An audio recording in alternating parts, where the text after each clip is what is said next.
Okay, imagine this.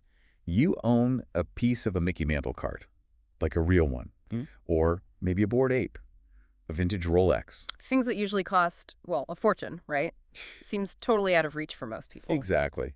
But what if it wasn't? What if you could own just a small slice? Well, that's pretty much what's happening now. It's this whole trend of fractional ownership for rare collectible. Fractional ownership. Yeah. Okay, let's break that down. What does that actually mean in practice? It's pretty straightforward, actually. You take a really valuable item, say a collectible card, and you divide its ownership into lots and lots of small pieces or shares. Like stocks. Kind of, yeah. Very similar. So multiple people can invest, own a tiny bit of that actual item, and the idea is it's a real asset, tangible, and it can appreciate in value. Okay, but is this legit?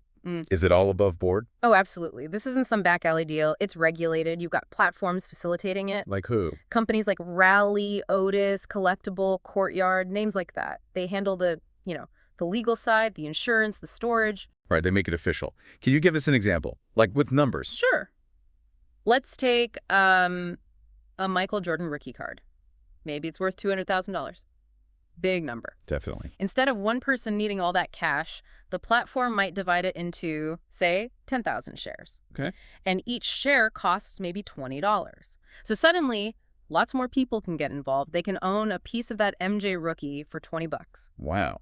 And if the card goes up in value to, like, $250,000. Then the value of your $20 share goes up too. Simple as that. Got it. So you buy a share, and then what? Just hold it forever? Well, you could treat it as a long-term investment, hoping the collectible keeps appreciating.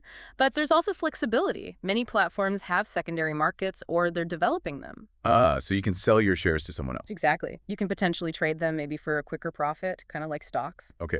Well, we've mentioned cards, NFTs, watches. What else fits into this? Is it just those high-profile things? Oh, no, it's getting much broader. Think rare sneakers, vintage wines, old comic books, like 1930s stuff. Seriously, comics. Yep, first edition books. Pokemon cards even. The really rare ones. Huh. It's like someone said, Wall Street collided with your childhood bedroom. That's a great way to put it. It captures that mix of nostalgia and serious finance. So it's not just about owning a cool thing. There's a real business side emerging. Definitely. People are finding different angles to profit. Like what?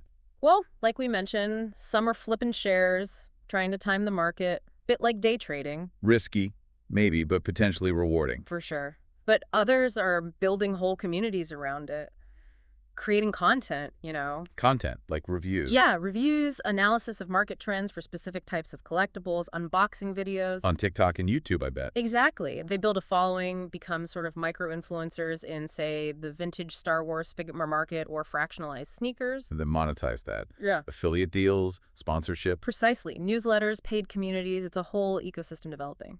It's fascinating because it positions these things, these collectibles, as actual alternative investment. Right. Not just hobbies. In times when stocks or, say, crypto are volatile, these tangible assets, especially ones with cultural weight, might hold their value better or even grow. That makes sense. This idea that culture is currency, it feels relevant here. It really is. There's an appeal beyond just the potential financial return. Owning even a tiny fraction of something iconic. Something you connect with. Exactly. It's about being part of that story, that cultural moment, even if it's just a $20 share. So the takeaway is, maybe don't dismiss the person obsessing over the latest sneaker drop or hunting for old action figures. And not at all. They might actually be building wealth piece by piece through this whole fractional ownership world. It's a different way of thinking about assets. It really is. Makes you wonder, doesn't it? What cultural items do you, listening right now, see as truly valuable? And could owning just a fraction change how you view investing altogether? Something to think about.